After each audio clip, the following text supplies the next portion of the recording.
show you the site of the Iroquois Theater, which is no longer the Iroquois.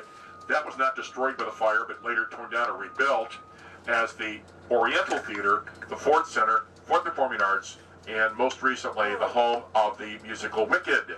How many saw Wicked? Yes. When you saw Wicked, did they tell you about the history of the building? Nope. No. Well, I know it's job security, but I still think it's sad that this city just tries to cover up and not admit to all these different things that have happened in our storied past. So we'll take a right-hand turn here in a moment, and you'll see the theater on the right. For whatever reason, people don't discuss the theater space itself being haunted, but they certainly believe that the alley is. And by that I mean, I've interviewed students from the Gene Siskel Film Center next door, and employees from Borders Books on the right. They all admit there's something not quite right about the alley.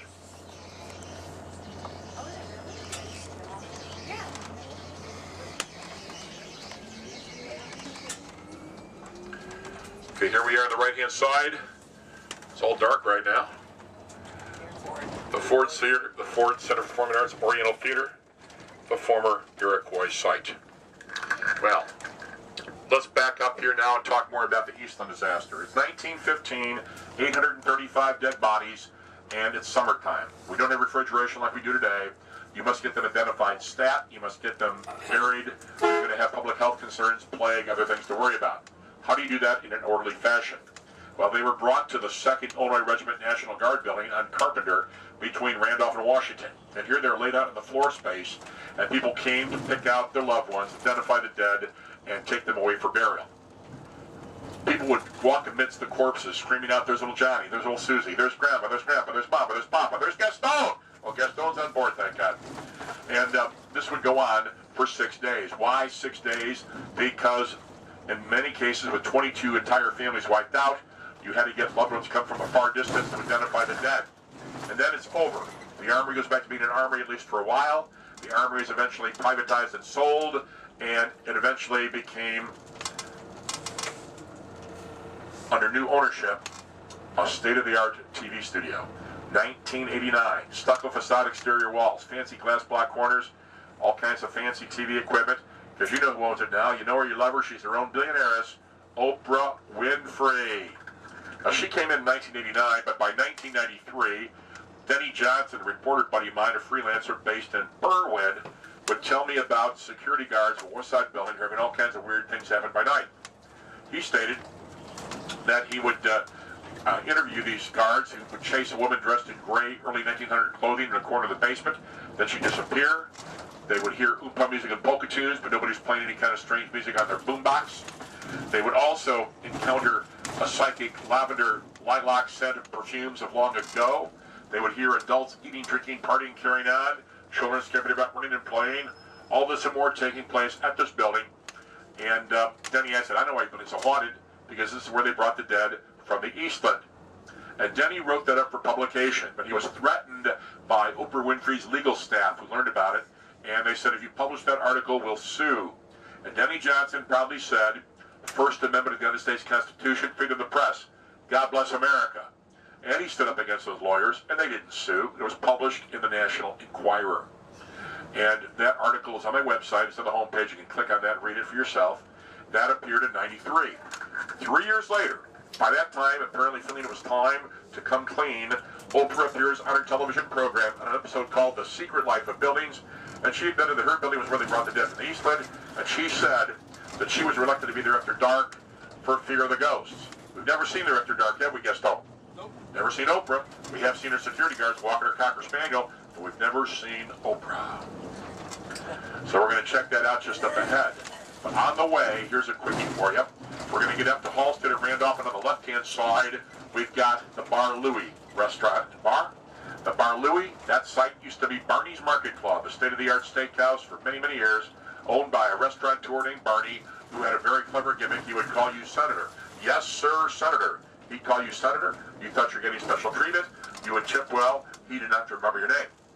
And when he died, being a workaholic and alcoholic, he stayed behind. This one's for guys only. He haunts the men's washroom, guys. He's down in the basement, and you're in the washroom relieving yourself. There's a bald, pudgy guy in the corner staring at you. And you go upstairs and complain to your server, your bartender, say, who was that weirdo? That's him, the guy in the picture of the bar. And sorry, sir, they'll tell you, that's Barney. He's been dead now for X amount of years. So Barney might be no longer the owner. He might be dead, but he's still there in the premises. Barney was also brought to testify before Estes Kefauver back in the racketeering investigations of the 1950s. And he drove the senators nuts because every time they'd ask him a question, he'd go, yes, sir, Senator. The mob loved him because he didn't spill the beans on the racketeering for the linen industry and everything else that was being done around Chicago back then.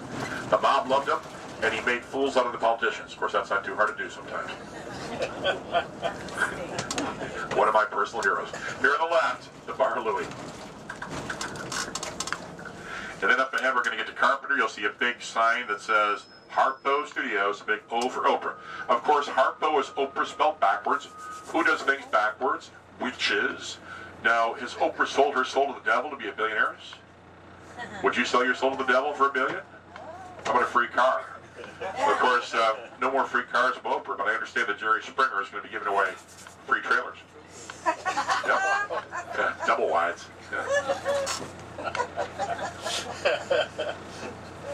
I used to knock I used to knock the Oprah show because none of their people ever took my tour, but now a friend of mine who has been on this tour a number of times is now running her radio show, her radio station on satellite. So I do have a connection there at the Harpo Studios. But my real connections are with Jerry Springer. I know so many of those bouncers. Yes, I know Steve, and Jimmy Sherlock, and Miguel Perales.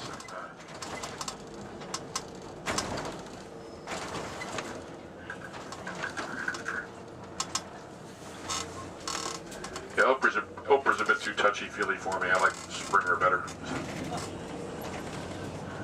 More like watching professional wrestling. Wait a minute, is professional wrestling an oxymoron? I don't know.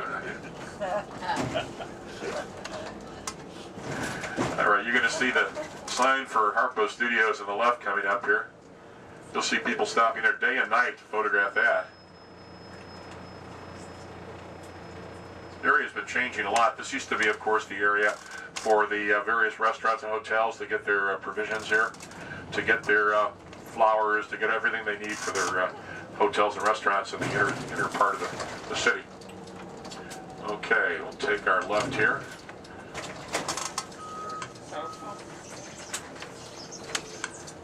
And there's the Harpo Studios signage. The big building is almost 1 block long here on the right. That is the old armory, now privatized. And look at the security. Look at those fisheye cameras and other devices here in the corners. Oprah has state-of-the-art security on a par with what you find at the Federal Reserve Bank downtown. And of course, she has more money than the feds. Of course, they don't have any money at all. The money they haven't taken from us first. All right, let's swing left here. We're going to double back to Halstead. A straight shot south on Halstead puts us right to the heart of Greektown. Let's hear it for Greektown. When was the last time you were in Greektown? I know you don't get out much. Okay. Greektown does not have any ghost stories for us, any supernatural tales, but we're going to cut right through Greektown, and right after that we're going to enter into the campus of the University of Illinois Chicago. We're going to Hull House, where Jane Addams came to Chicago to set up her School of Social Work. Back in 1889, she came here to work with the urban poor, Irish, Italian, Poles, Jews, Greeks, Russians, Gypsies, and other ethnic groups thrown together in some very unsavory and sanitary living conditions. When she got here, she acquired Hull House, the former summer home of the Hull family, moved in, and she should have heeded the warnings of her neighbors who told her it was haunted.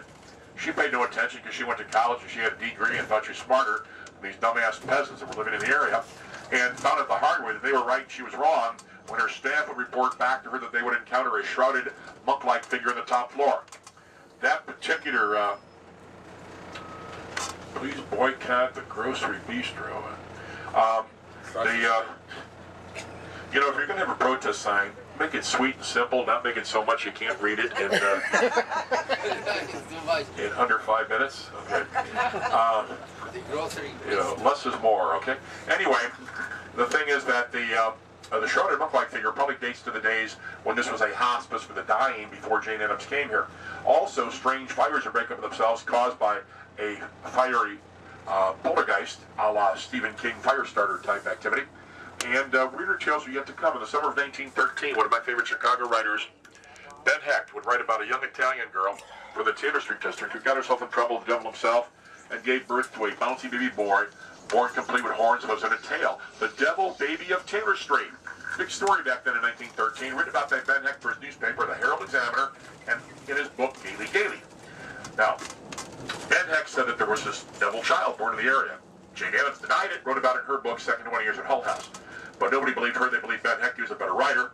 And years later, that became the basis for a best-selling novel in the 1960s by New Yorker Ira Levin, a book we know and love as Rosemary's Baby. And Rosemary's Baby, the book, would become Rosemary's Baby, the movie, when Roman Polanski, the director, hired for Rosemary, Mia Farrow, and for the Rosemary's husband,